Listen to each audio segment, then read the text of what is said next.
What's up, guys? So I think I got a pretty good video for you today. I am doing some trick shots. Let me walk you down there real quick and show you. And because I'm always doing 50 yards, I got an extra 10 here by moving this back into my waiting area outside my office instead of in this little room between. So I moved all my stuff back there so I could get a little bit more range and give you guys a little bit better of a show. But I'm also gonna be, I've gotten my rattler pretty precise, and I'm gonna have to take a couple of sight-in shots because I haven't shot at that range and zeroed it perfectly. But I have a few 600 milligram Motrin that I got prescribed when I got injured. Those are going to be targets for the 357, which I machined my own part for the slug press to make a flat back slug, and they seem to be shooting even more accurately out of that.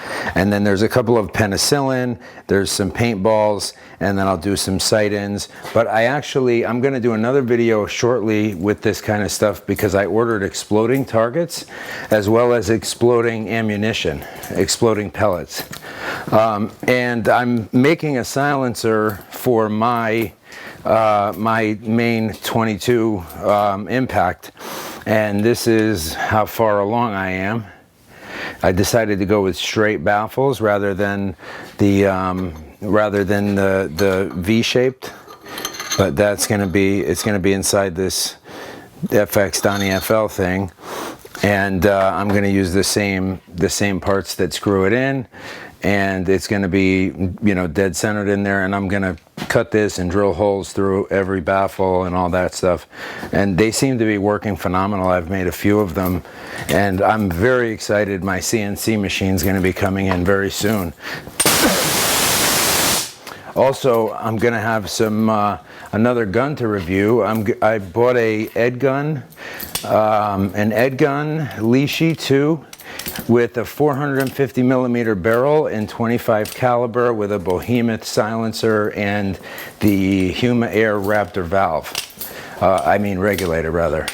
So hopefully I'll be having some more good content for you guys. Let me set up the chronograph so you guys can get speeds while I'm shooting too.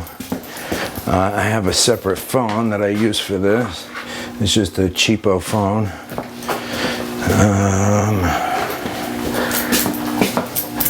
Let's see. I did everything else before I started the video, and then I have this one last thing to do, the chronograph and the phone. All right, and there they are. We're good. Sorry about that, guys. All right, so I'm going to set you back up where I had you. That's my little conference area that's blocked off right now with stuff.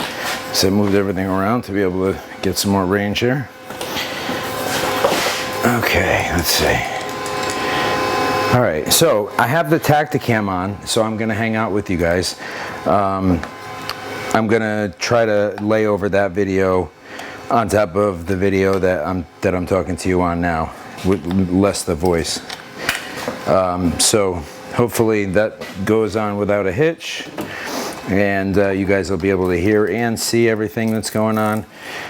What I'm hitting, how many shots it's taking me to hit it, which I know I'm not going to hit all these on the first shot. There's no way with the rattler, and this is another 10 yards makes it, anybody who's shooting for that ultimate precision knows that any amount of yards makes a big difference. So I have 1, 2, 3. I have 4 magazines for the 22 with 1 mag loader loaded. I have 6 for the Panthera with 3 loaded, 3 mag loaders loaded, and I have a whole mess of 150 grain slugs. So you guys tell me how these bad boys look. Here, let me show you the back of them. So they make them concaved a little bit. Let's let that focus. They come out a little concaved from the factory one. So now with that lathe, I can make the parts so perfect. There's no need to there's a lot of stuff that I don't even need to buy anymore. It's nice. So let's start this recording. I had this viewing off of my phone. Oh, this is another good opportunity too, because I can show you guys just how the just how good the quality of the image is through the zero compromise as well as the Zeiss. The Zeiss, I bought an LRP S5. I got it off of a display model. I actually got it for a pretty decent price. I don't really need it connected to Wi-Fi, but I want to make sure it's recording.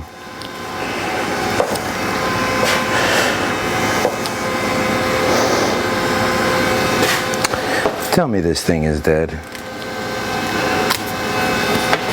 Well, I got a fix for that too.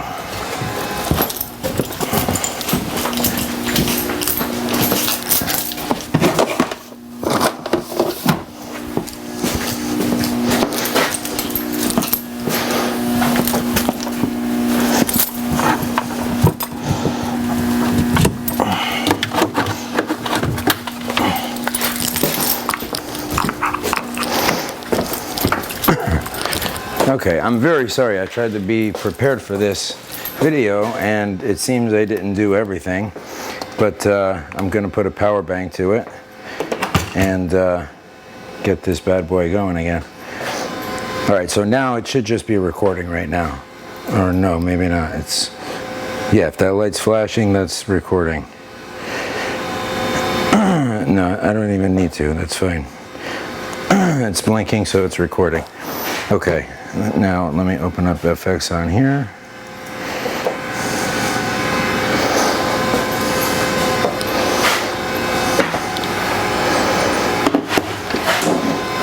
And I'll use the chronograph with all the guns.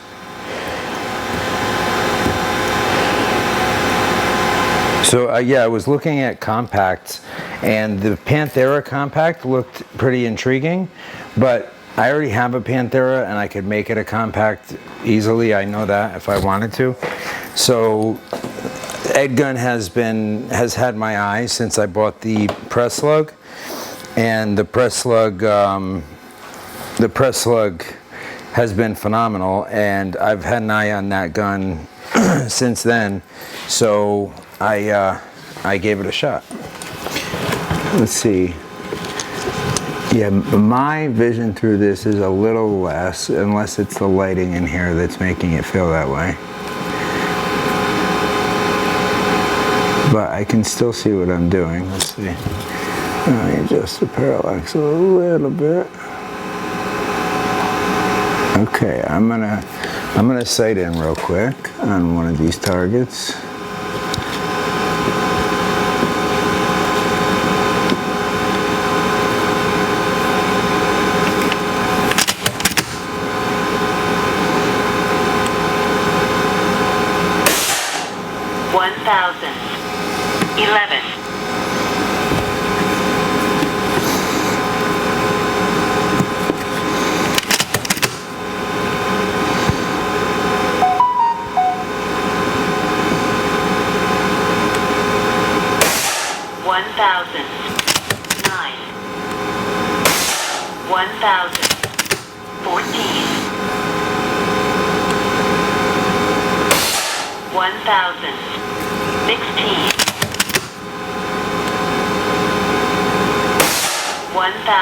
I'm going a little right.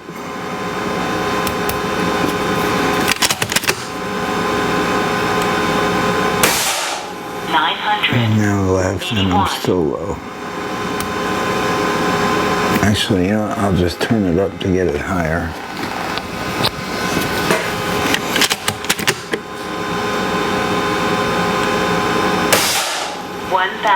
I did it. Bullseye.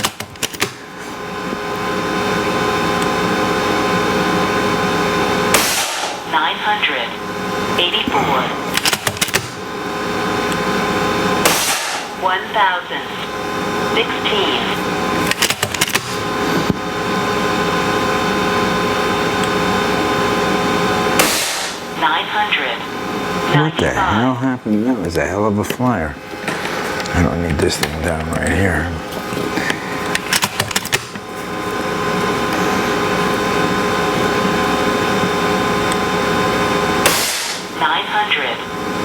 And that was a bullseye. All right. Well, I'm gonna give it a shot. We'll see how we do. First paintball. Oh, you know what? Why am I not using that? I have the best bipod ever, and I don't know why I'm not using it.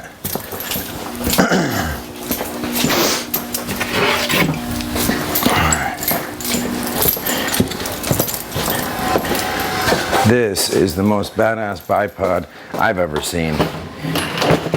And I would venture to guess that most people who haven't met the guy who makes these probably have seen either. Because when I first saw this thing, I was starstruck.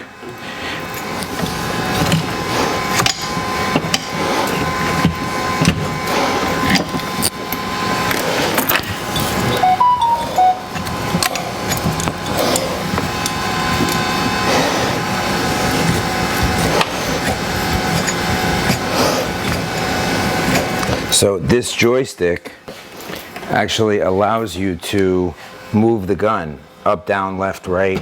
This is an angle adjustment. It's a very customized setup. You can raise it, lower it, and that's why you need that angle adjustment. So I can move the gun up and down, which I'm way high right now, so I'll raise this up.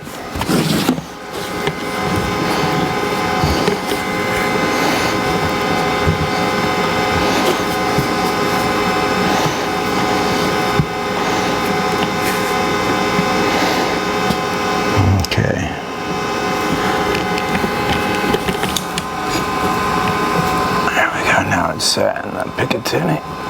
Alright.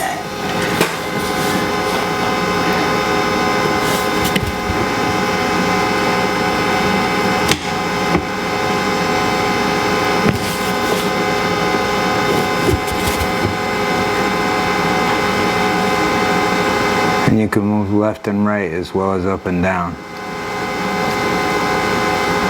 I put a little bit of illumination on, even though I don't really like to use it, just because I'm having a little bit of a difficult time seeing through the tacticam on here. I'm going to just put it very light. I think because it's not fitting all the way down, because the eyepiece of this optic is huge.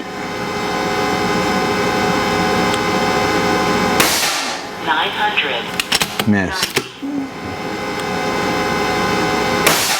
1,000. Missed. 11.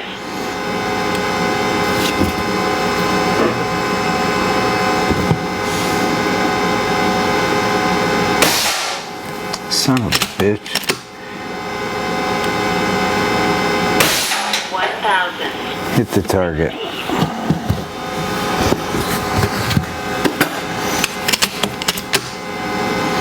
Alright, next one.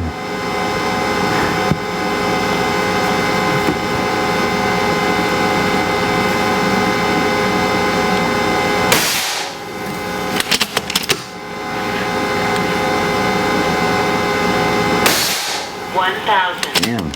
9.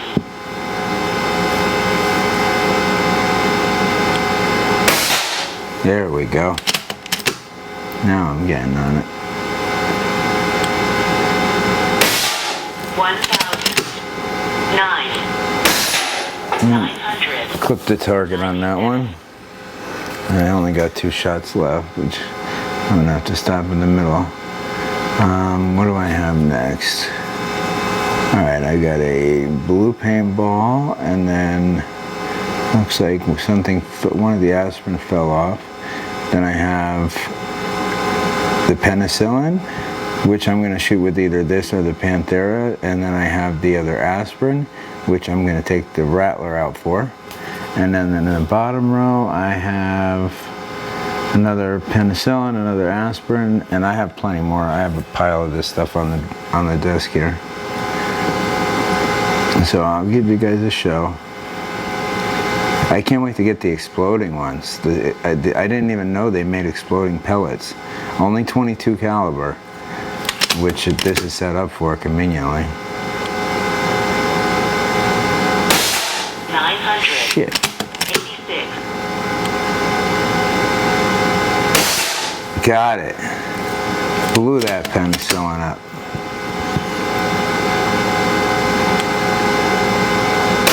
900. The paintballs are a little harder. See, now let me show you how easy this is. So I should have left the one extra pellet in there, because it has one that when you turn the top part, my slugs are too big. These are 41.5 grain.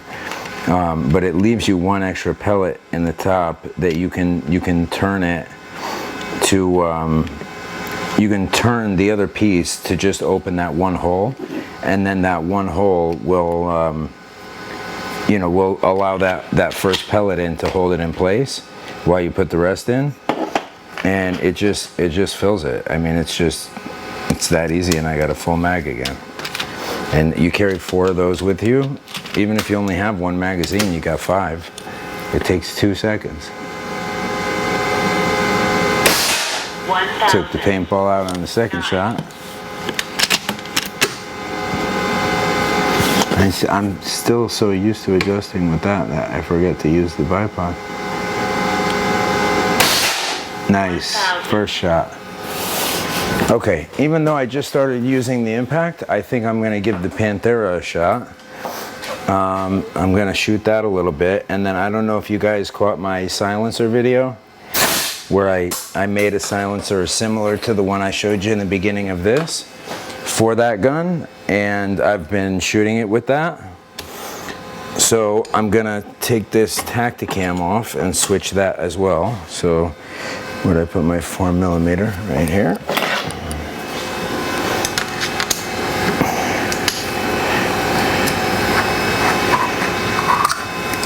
Oh, nice scuff up my zero compromise.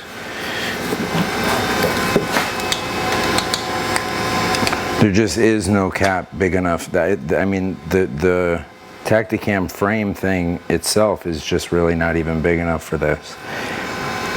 This is by far the biggest, eyepiece on a scope that I've ever had or seen.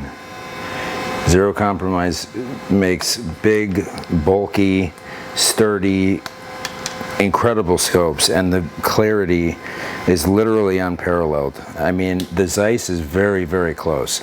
The Zeiss is an incredible scope, but this is, if you want a top tier scope, like absolute top tier scope, this is it, dude. Even the Tangent Theta, I don't think holds a candle to this. I'm gonna put my other bipod back on so I can use this on the Panthera. I actually put an overbore on the Panthera, believe it or not, and I'm kind of liking it. I had a UTG. I left the GRS on the rattler, but I'm kind of liking the overbore on the Panthera. It's pretty good. And I really can't wait to get that CNC machine here and then get it up and running and built, because then I'm going to start machining custom rails for the Panthera.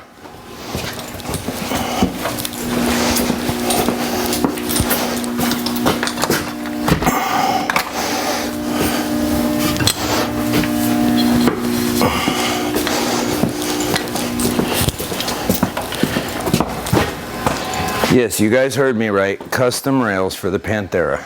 I'm gonna make a rail that will go around a bottle this big, 580, and it's still going to have a bottom and top Picatinny, just like this, and it's gonna mount the same way that the original one did, and I'm gonna make it nice as hell. But I'm probably gonna powder coat it. I don't think I'm going to anodize it, because the anodization is nowhere near as durable. I've been powder coating my, I haven't powder coated this yet because it got scratched up, but not like terrible. Usually when I'm working on them, they get scratched up pretty terrible, so this is nothing. But I'd prefer to have it perfect, so I will at some point make a I've never put this tacticam on the Zeiss either, so let's see how that goes.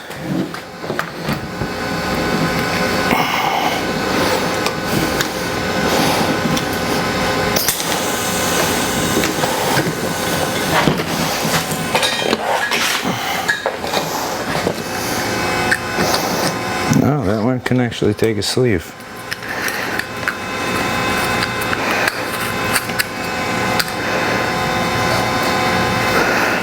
Well, barely the smallest sleeve, but it can take one.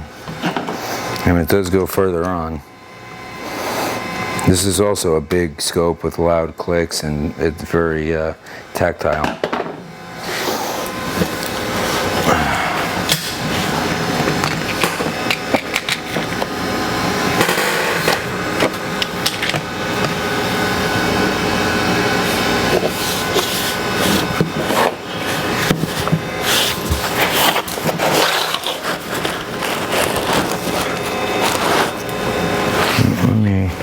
What did I just drop?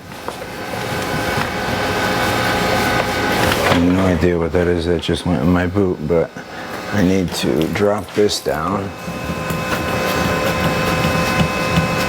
See how you can do that? You can spread that out, and then this is how you straighten the gun out. Boom, lock it in place. It's an unbelievable design, and it's really something any serious shooter would be very interested in. I'm just checking the time because I still haven't figured out how to stop it from stopping the video at 30 minutes.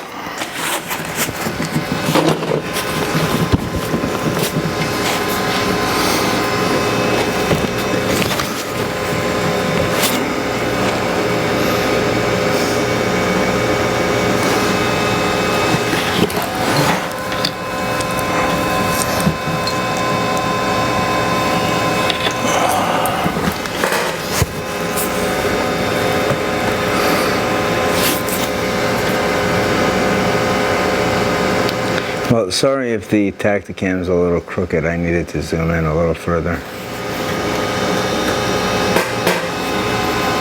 I don't know what that's, you know what, I'm gonna go like this, try to slide it back. I'll slide it back and try to get this handle past it, but then that's gonna be tough because as soon as I need to adjust the zoom, it's gonna be right in my way.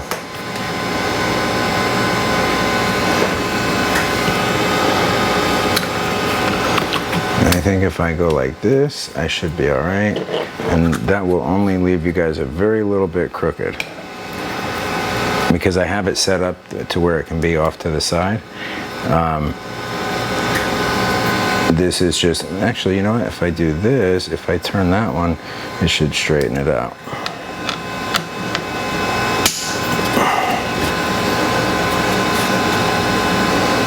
Let's hope that's straight. I can't see it right now. All right, first shot, Panthera. All right, let's see.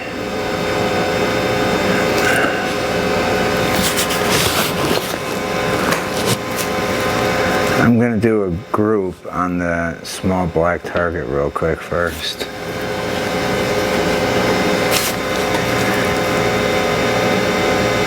This thing was messing with my diopter.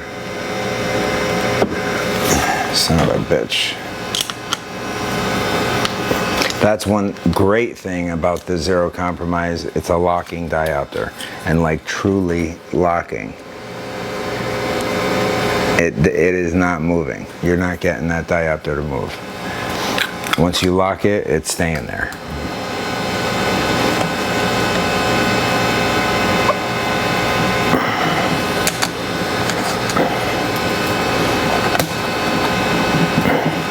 So my crown had a leak. I'm hoping that it's the valve seat or valve stem or both. They sent me the parts for the only thing that I could see that was damaged, and it was the spring seat. they sent me that and all the washers and like from the valve stem out, you know, the spring and everything, and that didn't do it. So they would not send me the, I didn't like this, they would not send me the valve seat and valve rod, even though that was the most likely thing. They wanted me to send in the whole block, and if the block was was you know, something wrong with it, then it's not necessarily covered under warranty. I'm like, this gun is 4 months old. I just sent you a receipt from when I bought it. You can see that I bought it literally, I think it was in March or April, and it's July. I mean, come on, man. And I'm sorry, it was in April or May. It was maybe it was April. I think it was April. So April, May, June, July. Anyways, it was 3 to 4 months, and the fact that they would even mention not being under warranty for a block after 3 months was preposterous. I haven't even barely modified that gun. I've been shooting pellets for bench rest with it. All right, enough talking. Here's the group size. Oh, that was perfect.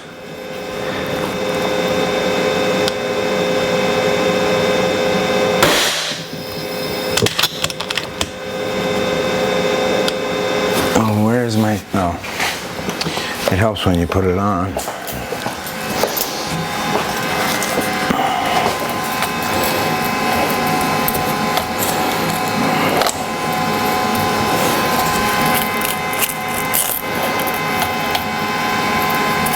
So this has a heavily modified internals. I cut out all the original Donnie FL shit and I made a solid aluminum, you know, baffled piece that has, you know, it's drilled through with a milling bit in both directions in each baffle, so it releases a ton of air.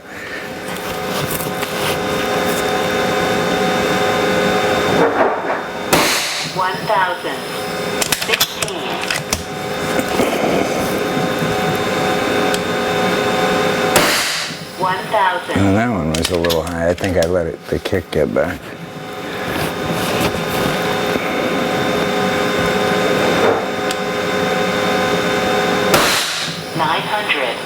Same damn hole.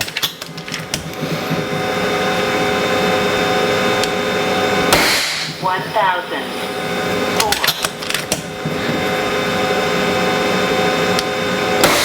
1,000.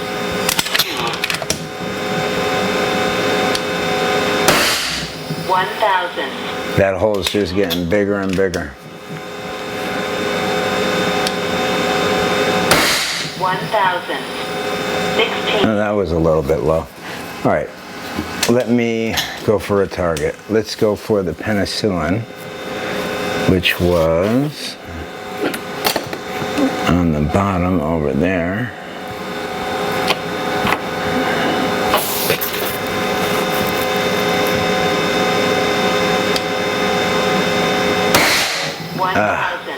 Missed it.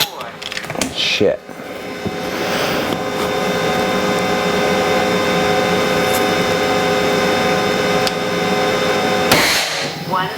I'm totally not trying to make excuses, but I can't see nearly as good through either one of these scopes as I can without this thing. Honestly, it didn't really make that much of a difference to me on the other scopes. I don't know if it's this glass versus the other glass, or maybe the thing's dirty, or maybe I don't know what else. I don't really know. Or maybe I just notice it that much more because of getting used to these scopes. Even the Burris XTR3 is a phenomenal scope. I love that scope. Okay, it's at 29 minutes and 22 seconds, so I'm gonna stop it and restart it, and we'll pick back up right where we left off.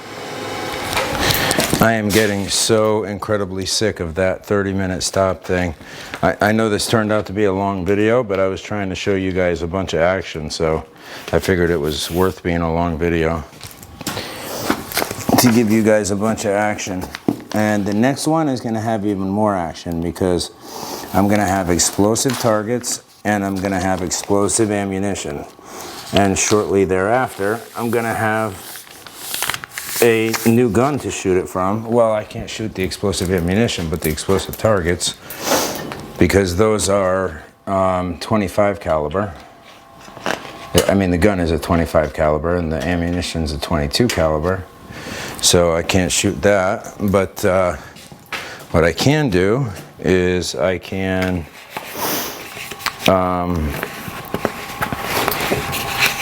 shoot the exploding target with one of my heavy slugs. And so I order my stuff at Wolfeet Group, and you guys should too if you care about like who you're dealing with. Like the guy Matthias there that I've been dealing with a long time, he's fucking awesome. He always gets back to me right away, always helps me out. Like they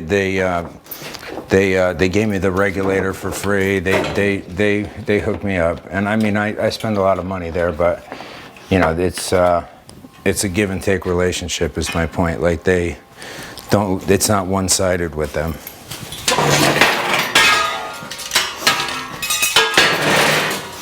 So if you guys want somebody good to do business with for high-end air guns and the press slug and all the dies and high-end air gun accessories, I would highly recommend Wolfeet Group, definitely.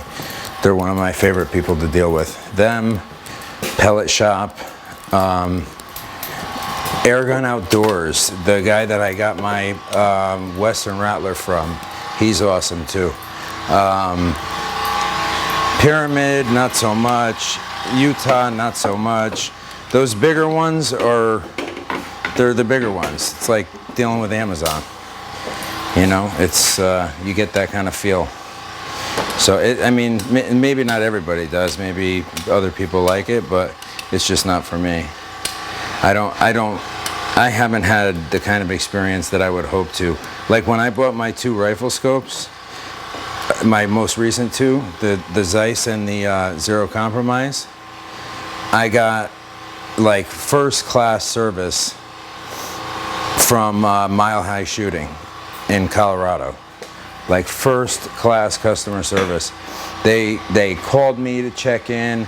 The shipping didn't go out for a day. They sent me overnight, didn't charge me to ship it overnight. That was like really world-class service, really.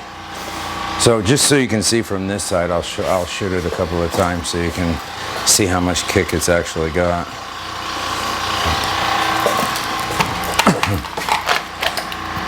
And just because I'm not quite done shooting it.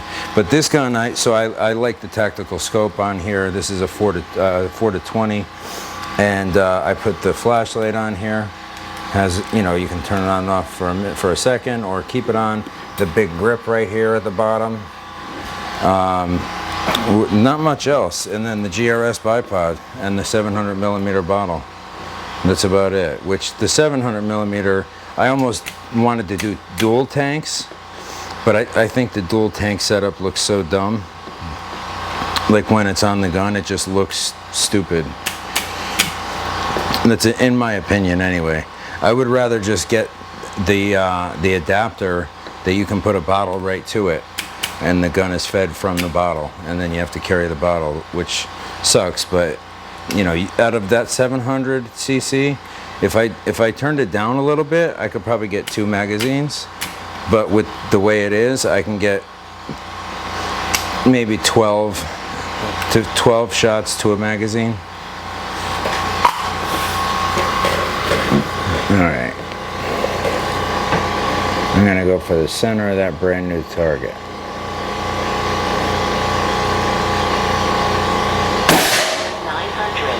Hit it. Dead center. Diopter's a little off on this gun. There we are. Maybe the parallax. No, the parallax should be right. Yeah, there it is.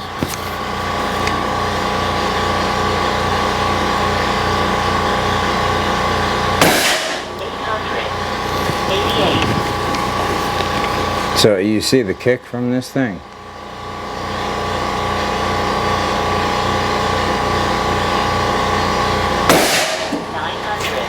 It kicks hard. Oops, I left my freaking thing up. Well, that ain't good. That's no wonder that jammed up. You don't want to do that with one of these. You don't want to. I don't know if I'm gonna be able to get that back in. There we go. I left. You don't. When you load it, you have to lift this lever and lift that thing. So you want to always remember to close that, like I just didn't, like a moron. But I got it shut now, thankfully.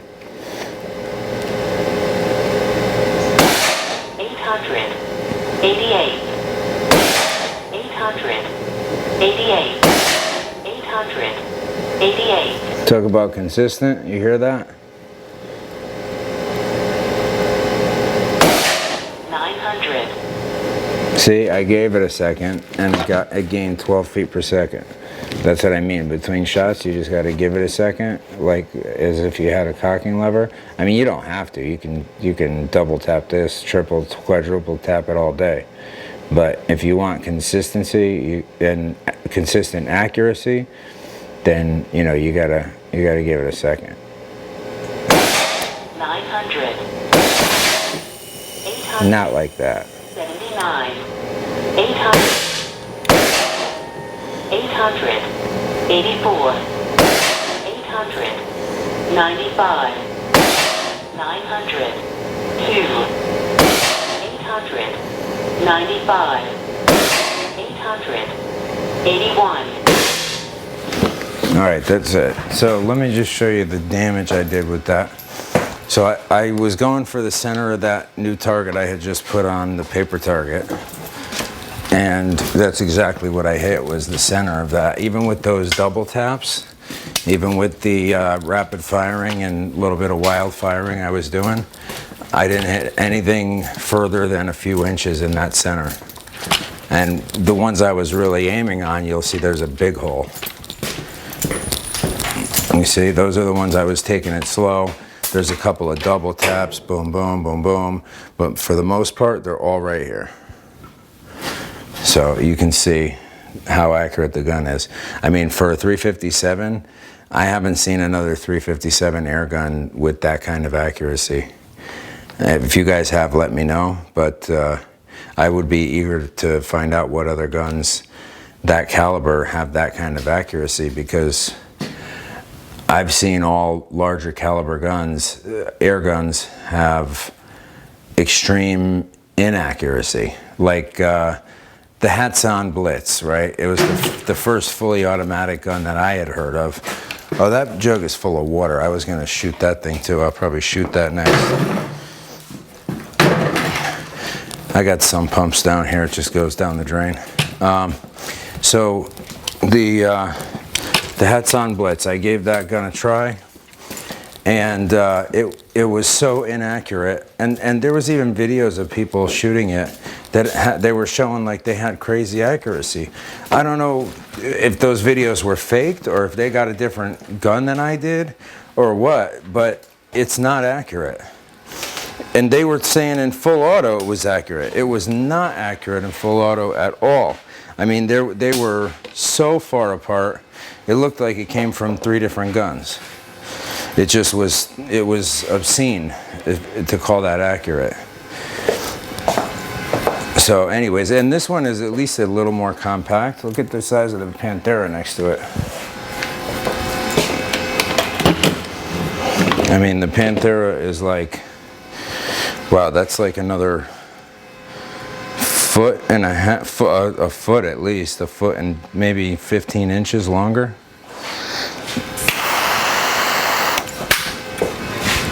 Panthera is a big gun, 700 millimeter. And I put the Fat Boy so it would be a little shorter with the muzzle brake. And I'll show you what I did to the moderator. This is the more V-shaped cones that I went with.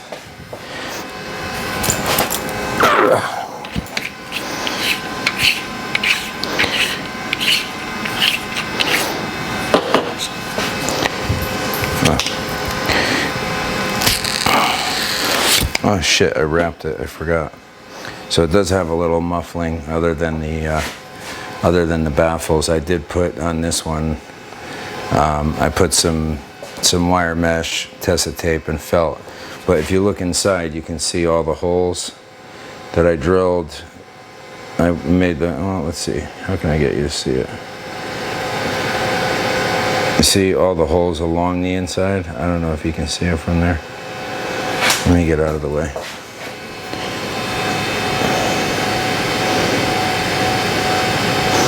You know what? Here, I'll take it off and show you. I'll just put some new Tessa tape on after.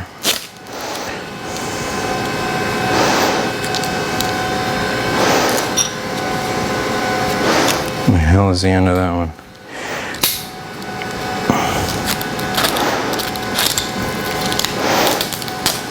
Okay, so I did one coat of that, a little bit of felt, and then the original wire mesh was not long enough, so that's what happened with that. But these are the baffles. That's one solid piece of aluminum machined that way. And I drilled through each baffle, right in the middle of each baffle. I went through this way and I went through this way. So there's 2 holes in each baffle, 2 holes in each baffle, and that's releasing air, and it's getting, and it has the original O-rings. I just tack welded it, spot welded it with a spool gun, and I should have TIG welded it, but I was in a rush at the time. Not a rush, but this took me a good amount of time to do. I mean, I'm not mass producing these things. I'm just doing it for myself as a, you know, it's a, air guns are a hobby for me. I have a real job I have to pay attention, I have to do.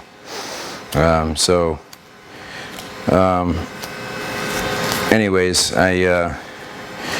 like I've said before in the other moderator video, if anybody has one of these Donnie FL moderators that literally have nothing inside of them, they're just like a shell with some felt. If you want some real baffles inside, I'm happy to help you make them or make them for you. I even offered to do that. One guy actually took me up on it, and I said, all right, just, you know, you pay for the aluminum stock and I will make it for you. That's it. And I haven't heard from him. I haven't heard back from him yet, but he asked and said that, you know, he couldn't really afford to do it. And I was like, okay, well, I'll do it for you. Just pay for the aluminum stock. It's very cheap. It's probably like 20 bucks for a piece of aluminum stock for what the length you need. Pay for the aluminum stock and I will make you the silencer. And I'll take my time, which is, you know, based on my annual income, is a lot more valuable than the silencer. But I don't look at things that way. I mean, that's technically what it is, but I've come from having nothing to having everything, and I'm very humble at heart, and I'm always willing to help the next guy out. So keep that in mind, guys. If anybody needs a hand with you know, if you need something or want something and you can't afford it, I've been there, dude. I literally slept outside for years. I was homeless, and now I own 5 properties and 5 vehicles. You know, I mean, there's a way to turn it around, and everybody's got their talents and everybody has a way they can do it. You just have to hustle. I used to walk from New Britain, Connecticut to Madison, Connecticut, which, if anybody knows Connecticut, that's a 45-minute drive and a 4.5-hour walk. And I used to do that from 1 a.m. to 4 a.m., or I'm sorry, 1 a.m. to 5 a.m., or roughly thereabouts, so I could do snow. And it was snowing during the walk. So I was walking in the snow, freezing, my feet were so frozen, and I would do that just to go to work. That's how driven I was. I was very driven, very determined to get to where I got to. And now that I've gotten here, I'm very driven and determined to try to give it back to other people that need a hand. So if anybody needs a hand and doesn't have access to anything or whatever, If you don't have access, if you you know, you're into air guns and you don't have access to the machinery to make a moderator, give me a call. I will make one for you. Just buy the aluminum and I will put the time in and, you know, pay for the tool maintenance and the machine maintenance and everything else. I'm not looking for anything, you know, for myself. I'm just offering to help the next guy out, because there's guys that helped me. There's a lot of them, actually, guys that helped me. So, got to pay it forward. But I will end the video there, and with another note of just letting you know that that's a very genuine offer. So if anybody were to contact me, I would be happy to help you out in your endeavor of chasing whatever it is that you're passionate about. If it's something I know how to do and I can help you with, I'm happy to do that. I'm also going to be putting up another video. I did change the clutch in my Dodge Challenger, so that's another thing I do is automotive. I do a lot of it. Obviously, doing a clutch on that car is a very in-depth job. I did not realize how in-depth, because I have done clutches, just not that one. Excuse me one second. I've done clutches, just not that clutch, and I didn't realize how difficult that clutch was to do. I mean, everything has to be measured within 1/1000th of an inch. Like, you know, you can only have 230 thousandths of an inch of play between, you know, all the calculations you have to do. And it's not like you just throw in a clutch and adjust the cable. It's a very intricate thing. So I was not expecting that, changing this clutch. Had I known how difficult it was going to be, or time consuming rather, I probably would have hired someone. Well, no, that's probably not true. I like to work on my own shit.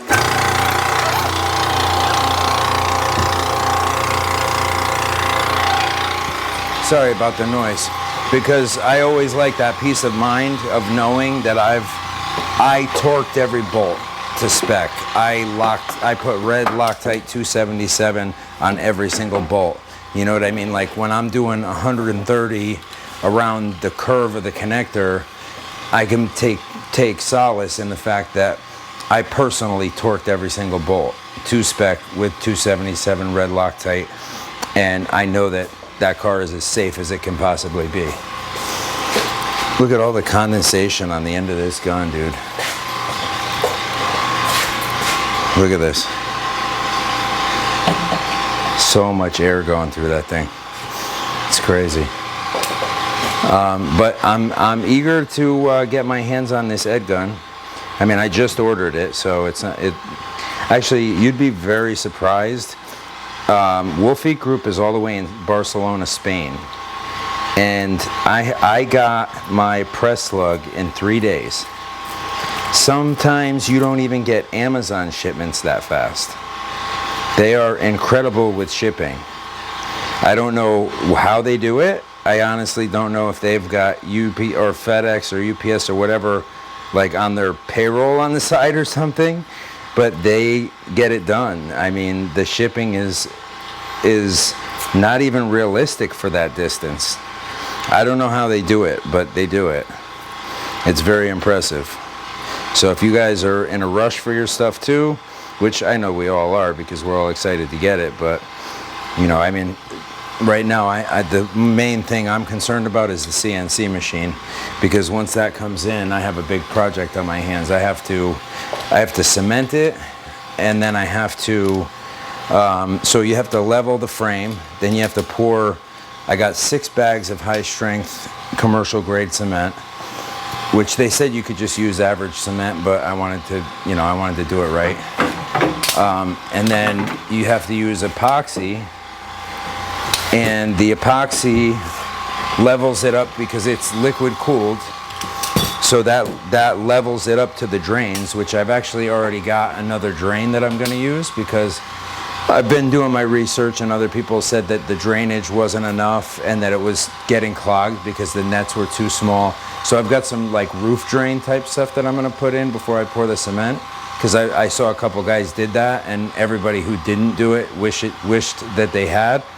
So I even got a floor drain, because if I don't have enough room for the whole thing, I'll just cut it and seal the other side off and use that. And you know, I'll reduce it down to a regular size hose, and then the pump just circulates. It pumps it, and then the drains circulate it back down into a 5-gallon bucket. And you know, 1 gallon. I did not use the stuff that they sell, because also thankfully I've been doing my research, so I didn't have to find this out after receiving it. But their coolant it's leaving a sticky residue on aluminum. I don't know about, it's probably good on steel and stuff like that, but from what I understand, it's leaving a sticky residue on aluminum, which I'm going to be doing a lot of aluminum. I'm going to be machining my heads from my Challenger. I'm going to be machining, you know, all these targets that I normally would buy, even the interactive ones that are going to move up and down as you hit them and all that. So this is what I'm using for milling right now. I mean, I have the milling table, excuse me, on my drill press, but this is for the lathe, which is much easier.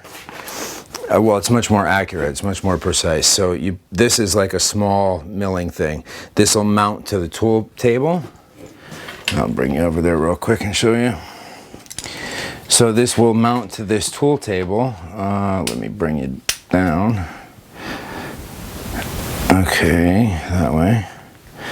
Okay, you see where I bought a quick tool post, and I actually got a bunch more of these. These are what hold the tool, and it came with 1, 2, 3, 4, 5, 6, 7 of them, but they're all like, one of them holds the drill chuck. One of them does like the outside, it'll make it abrasive, like let's see, it's actually 2 tools in one, but shit. These 2 wheels will make like a rough edge on the work, on whatever you're doing, and the other side holds a tool. But the most important thing with these is this will lift it up and down, so you're in the right location. Because if you notice, so I've got that telling me how straight my chuck is going, and then I also have this, which this magnet is totally not going to work for me, but I'm going to have to mount that a different way because I need it to stay still. But the rest of it is good because you can fine tune and adjust this. So say that thing would stay where it's supposed to, and I get this where I want it, which is what that marks from. I can put that like up a little bit from it, and then I can just turn this, like, let's turn it on. Let's put that way, let's zero it. And then I can put it down right to the work, just until it hits it, boom. And then leave it where I know where I left off. So, boom, I'm at 0.002, 2 thousandths of an inch. So that's, now I know when it's spinning how many thousandths of an inch off it is, if it's off at all. Which, I mean, just because of vibration, you're gonna get some. Like, here, I'll show you. See how this one is a little under 0?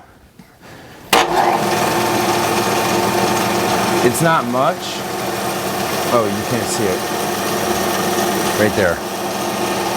So, you'll see when I start it. You see the gauge just moving back and forth a little bit, and then this one is going, you know, 6, 5, 7, 9, 12, 4, you know, it's gonna bounce out around a little bit, but we're talking about thousandths of an inch.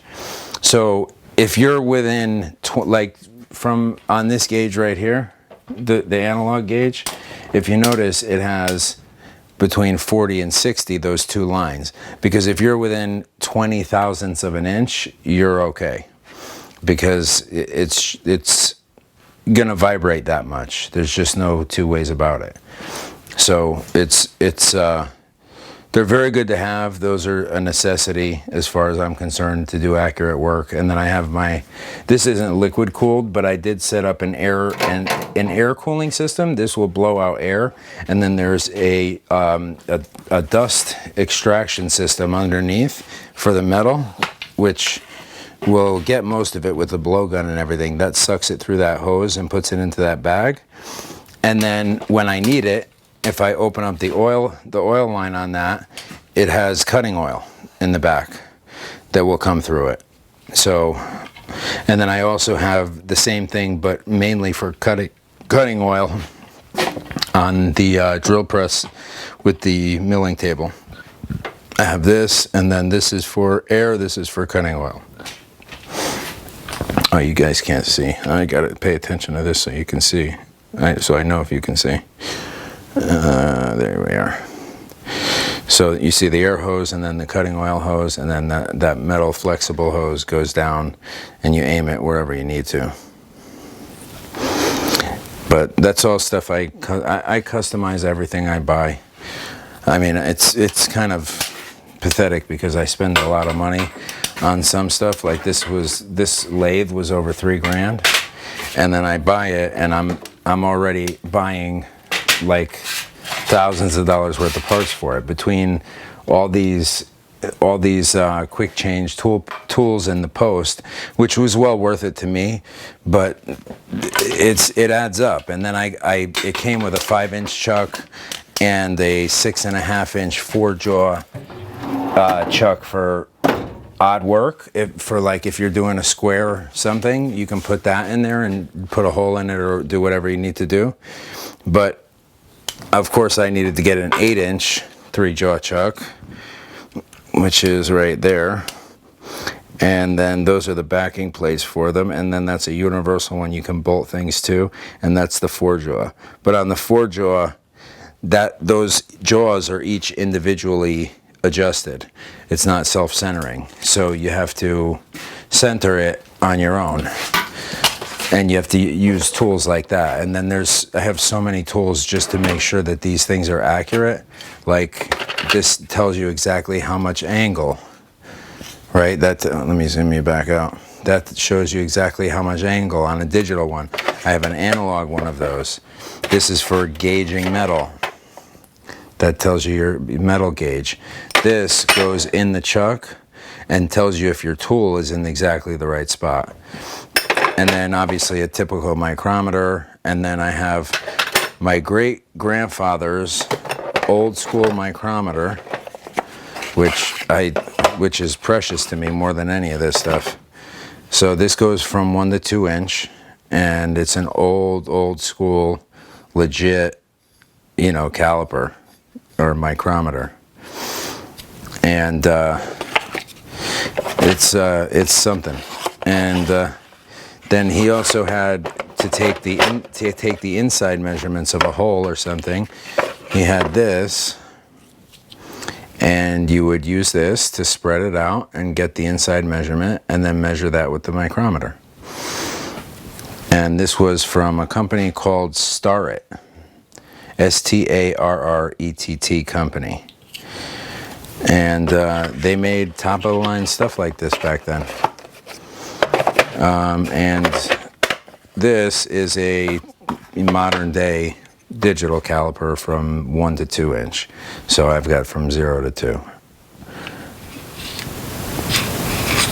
And that needs to be zeroed, and then,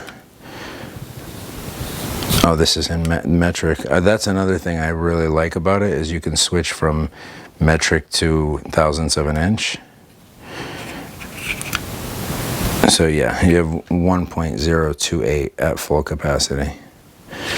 And then the other one does 1 inch to 2 inches. So I have all the way up to 2 inches with extreme precision, and then the caliper after that.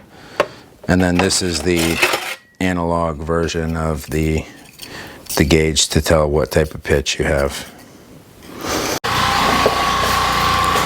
Alrighty guys, I'm back. I brought out the rattler on the floor here, and I went down there and I set up, so I set up aspirin at all 4 corners because this gun is so powerful it has a tendency to knock a lot of shit over. I'm actually, in fact, going to show you the metal targets that I am going to use past tense and say had, because that thing blew right through 3/8 steel, and it was 3/16 steel, it was 1/4 inch steel, and 5/16 aluminum, sheet aluminum. 3/16, I'm sorry, 1/4 inch steel, 5/16 aluminum. I'll show it to you. Anyways, I'm gonna keep shooting. All right, I put more paintballs up. You guys will see with this video mixed in.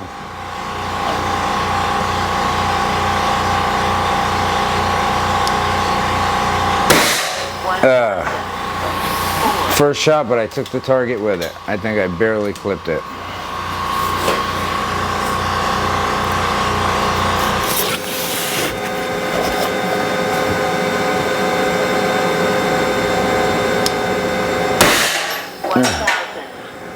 I think that is just the velocity of this too, because I knocked like 4 targets over. I didn't even barely hit the target, if at all. I'm gonna have to play that back in slow motion from this and see what I actually hit, because that knocked 4 targets over. I mean, this thing, these are 52 grain 25 caliber slugs, so it's not shooting grandma's pellets.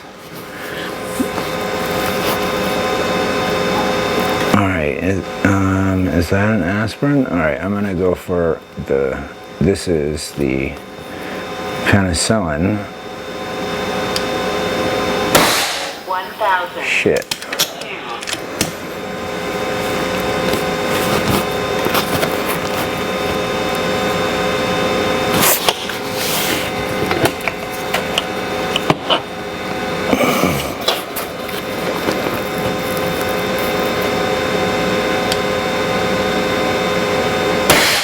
Got it. 4. Second shot on that one.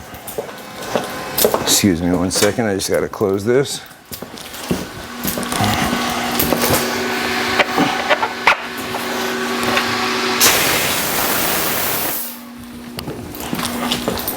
I will say one thing about the Rattler. That thing sucks up so much air.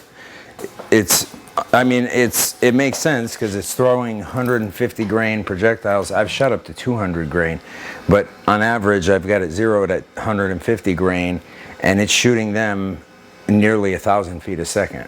It's unbelievable.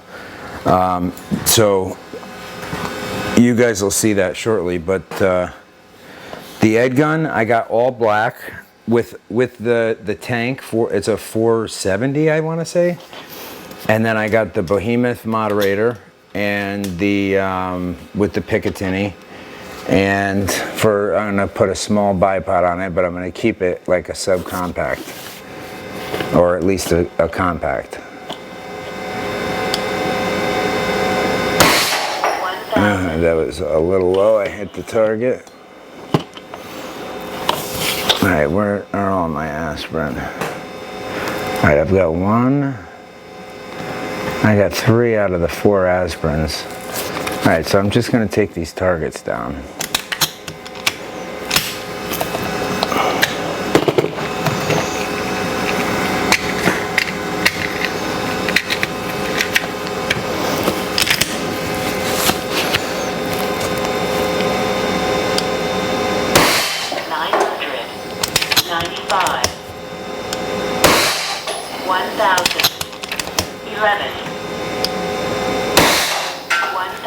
So I want to show you guys the carnage on these steel targets and aluminum target, because a few of them are not even on the rack that I put them on anymore.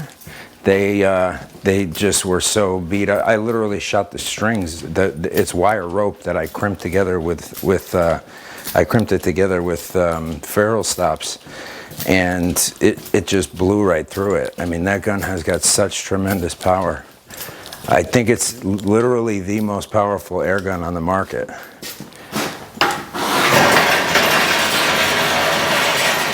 For 357, I know there's the Texan and all that for the big bores and the Zeus, but those are not precise guns. This is a precise gun as well.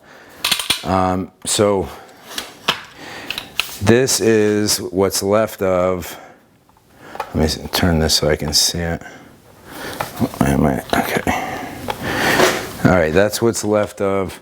Look at this is the aluminum target with those gaping holes. This is one that I knocked right off. This is steel, so that's how thick it actually is. That's a 1/4 inch. And some of these are actually from 25s. The bigger ones are from 35s, like that. This one, those are mostly 25s. And I don't think this one got hit too many times, but the aluminum got brutalized. So I'm gonna try to just prop this one up there again so I can shoot at all of them and let you guys see this carnage. I wonder if there's a way I can hook this up real quick. It's just gonna get knocked down anyway, but it's worth a shot. See, I mean, this is legit wire rope I'm using, and it still just doesn't hold up for shit.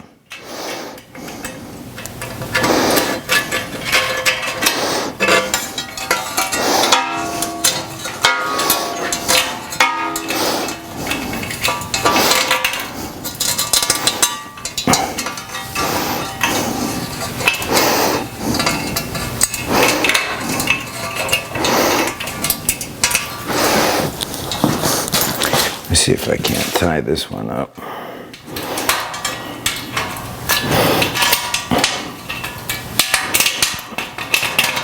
All right, let's try that. So I'm gonna do some shooting on those. And you know what? Just for real effect, I'm gonna leave you guys down here so you guys can really see what these things are doing to those, because it was mind-blowing to me at first. So I'd like you guys to have that mind-blowing experience. I'm going to put the camera at a safe distance because there's going to be some shrapnel flying. Okay. I'll do a few 25s and then I'll do a few 357s.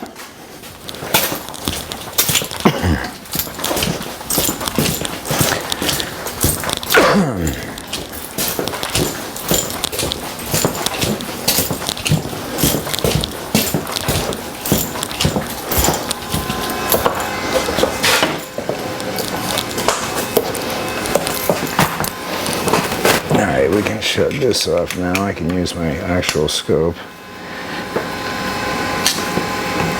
What a relief that is.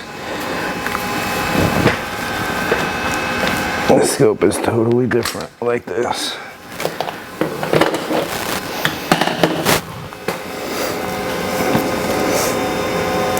Oh yeah, there's what I'm talking about.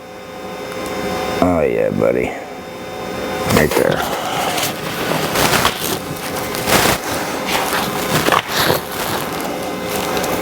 Okay, I'm gonna go a couple in the, actually, you know what? That top right, that top left circle one that hasn't had much of a beating is gonna start getting a beating right now.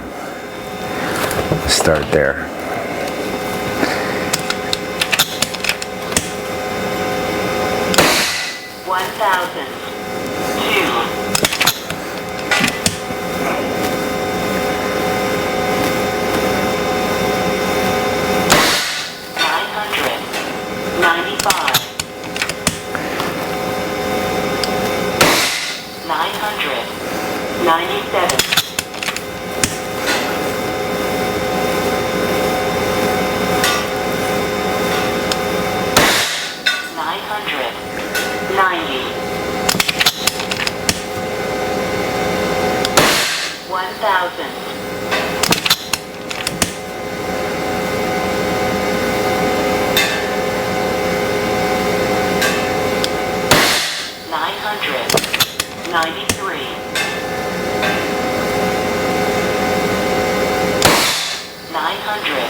997, 984, 997,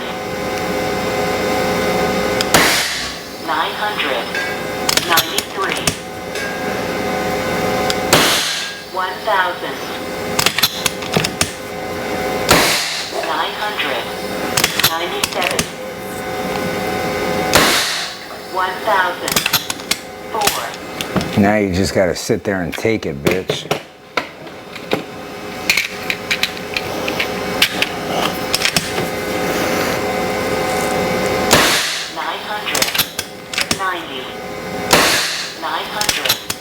$995, 1,000, 2,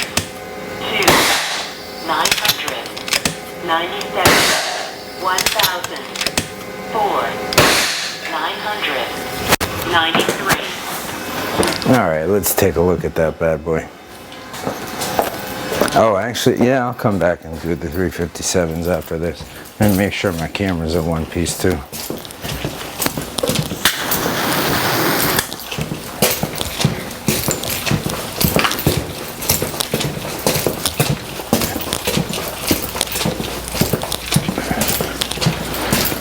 All right, camera's in one piece. Well, I guess you guys got a show.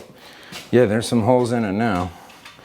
So that's 1/4" steel. So obviously I'll be milling out targets with 5/8 steel because that's the only thing that these don't go through. All right, now I'm gonna do the 357 and I'm probably gonna do one on each, or I'll do a few on each. It's semi-automatic.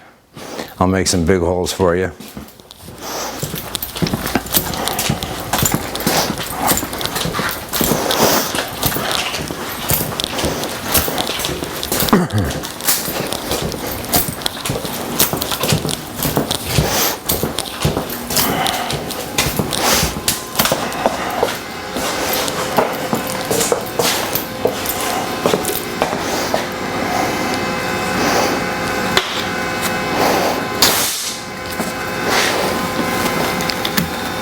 So I am going to use the full tank for this because this gun is going to use it all, basically. By the time we're done shooting aspirins and everything, it'll definitely use all of it.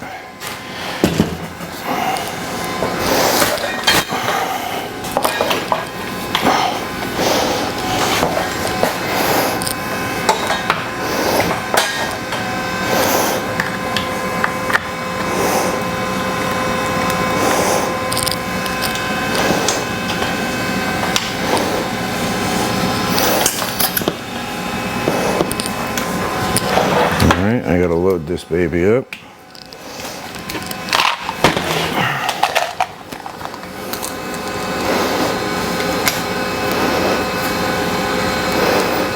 So this gun takes 15 rounds at a time, and it's a cylinder like it's a revolver. It's essentially a revolving rifle. But I don't think there was any other way to make it, because as powerful as this thing is, it would have broken those plastic magazines easily. I mean, the AEA Terminator blew the plastic off the front of a couple, and that's not even, you can't even compare that gun to this, except for the caliber is the same. You can't compare anything else. All right, there's 15 in the chamber. And this has a Bushnell Elite Tactical DMR3 rifle scope on it.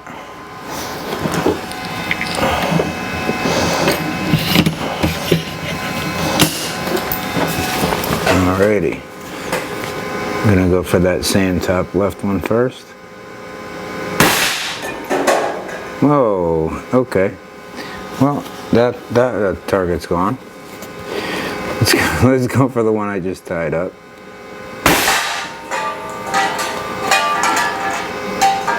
Oh, I forgot to set up the chronograph. Hold on. I don't know how fast those are going, but they're going pretty fucking fast if you ask me. This gun is an absolute powerhouse. And it's hammerless, and so is the Ed gun. That's another thing that intrigues me about the Ed gun. Because if I could have a 25 caliber that's this powerful, that would be awesome. The Panthera is close, but a little more power with a hunting rifle is always welcome. Aluminum. 905. We can turn that up a little bit.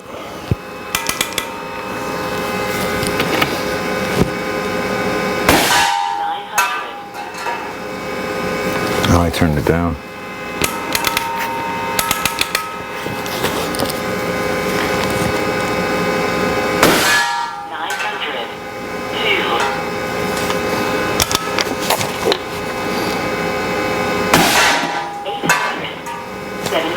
I'm going down.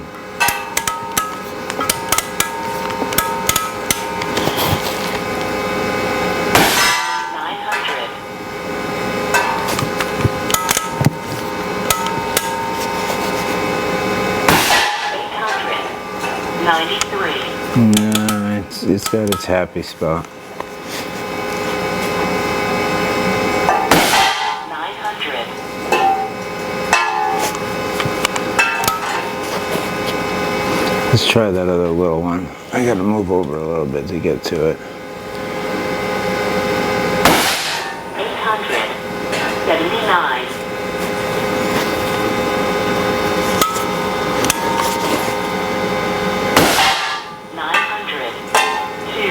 See, the reason this target's not moving that much is because it's going right through. It's not bouncing all around because the slug is going right through it. 900. 870. 893.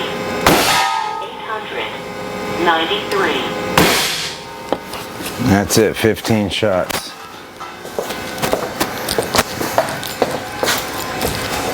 Let's see what we got here. Left for targets, which ain't a whole hell of a lot.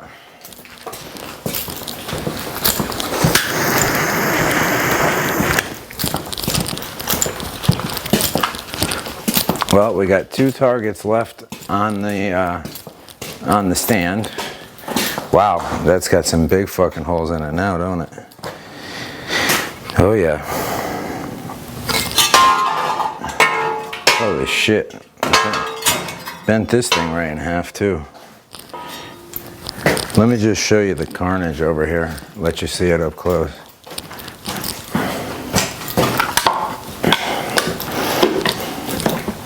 So that's the one that fell. It already had some holes in it, obviously, but it's got quite a few more. This one, I don't, yeah, that one did have some holes, this one. The other one didn't. This one had quite a few holes, but not this big and all in one spot like that. And it's just tearing that shit up. And look how thick that aluminum is. And if I could find the other one, I have no idea where it went. I saw it go flying somewhere. Was it in the bullet trap? Look at that. See, my aspirin are still standing. But look at what these slugs do. These 150 grains. This is the 150 grain after it's spent. Because I'm making them out of pure lead. That's how much expansion you get. It's fucking crazy. Is that another one right here? Yeah, look at the expansion on this one.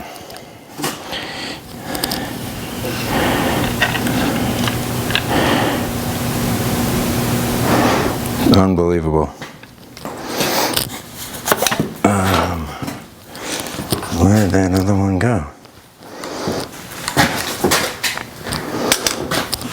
I have no idea where that target went. I mean, it was spray painted white. I shot a can of spray paint back here, and I did it for you guys, but I happened to have the batteries die on the audio. so it had no sound. So I was like, that's kind of corny to show it with no sound. So I didn't end up putting it up, but I would like to show that to you guys.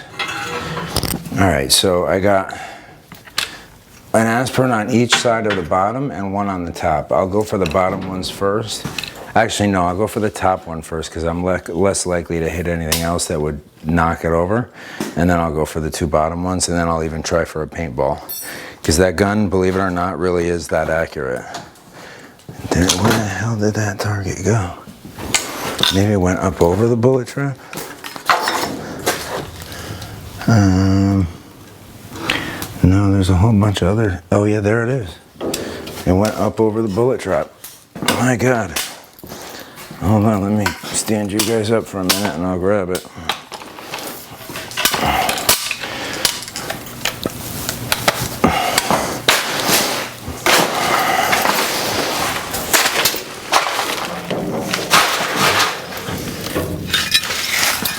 All right, there she is.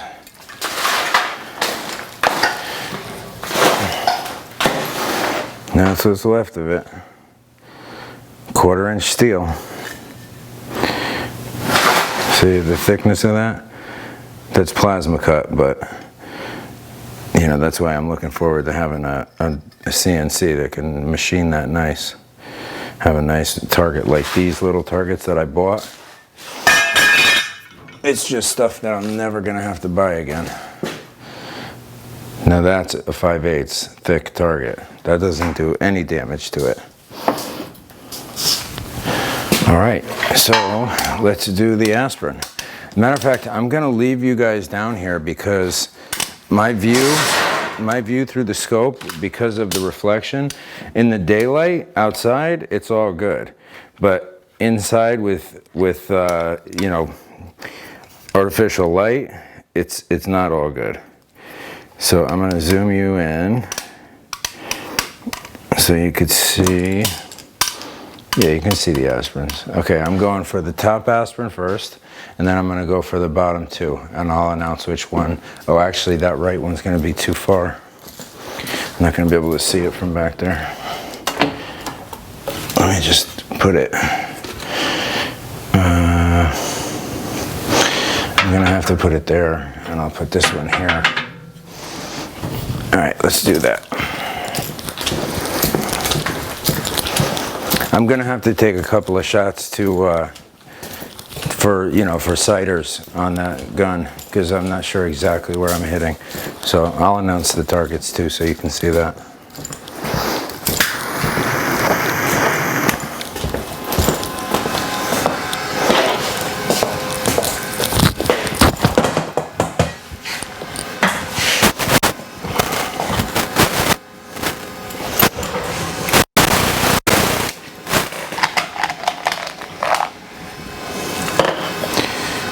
So it's the 130 grain slugs that I was thinking that do 1,000. These are doing like, you know, right around 900, which 900 feet per second for 150 grains. And it's not maxed out because it's not even, I actually need more air. It uses so much air. This has a 700 cc bottle. I do have the regulator turned way up. I have it turned up because I wanted it to be really powerful and see if I could still maintain accuracy, which this is one of the few guns that seems impervious to having speed affect accuracy. I mean, I'm not getting to the sound barrier, so that's probably why, but I'm shooting some huge slugs. And these slug wells have enough room for a 200 grain I shot. So I'm gonna actually start filling this compressor back up, and I'm gonna use my carbon fiber so I can have a full tank. Because I wanna get full velocity out of these.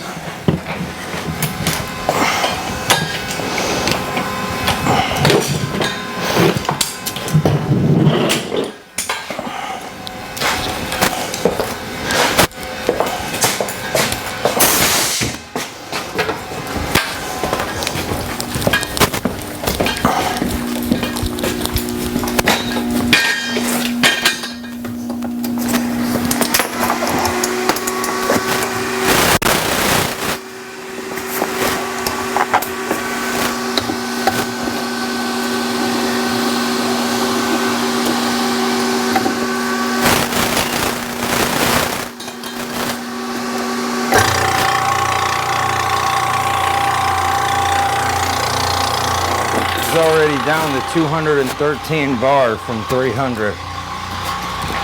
Just from 30 shots.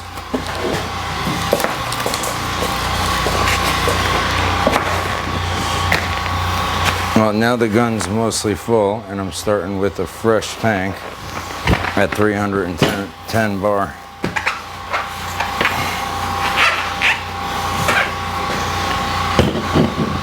.8 liter tank.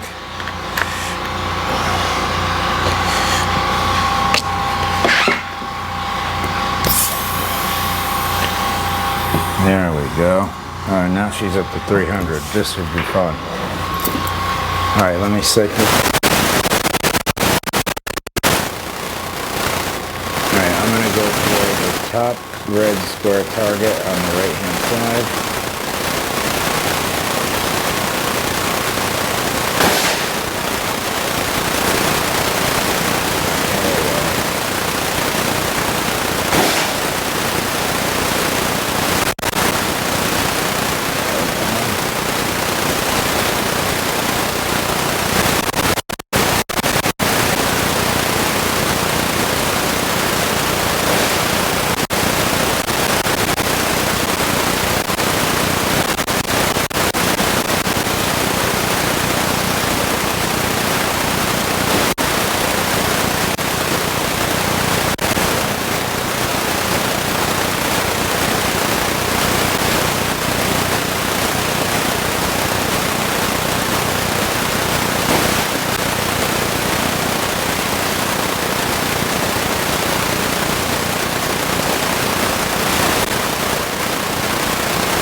Almost the same hole. Alright, target on the right next to it.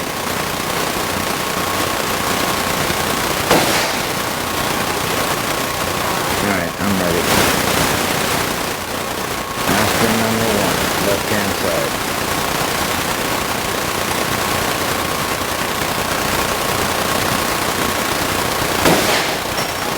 Of course. Alright, let's see if I can get this one actually I'm going to go for the one on the left at the bottom. I'm going to see if I can get this one without hitting the target.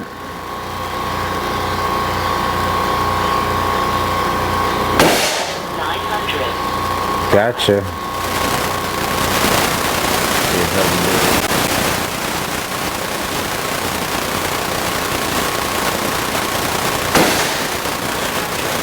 Not without.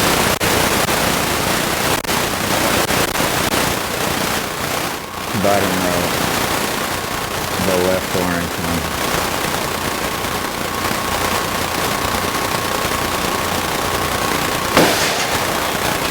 Shit. Try the next orange one.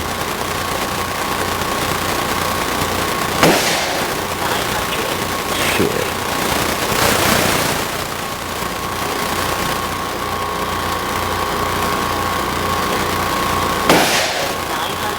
Ugh, so close.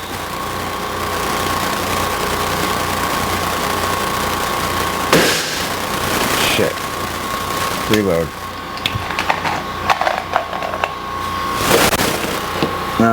Oh, I'm doing pretty good. I'm still at about 260 bar. So I definitely got time. Air-wise for the rest of those pellets, the rest of those paintballs to try them.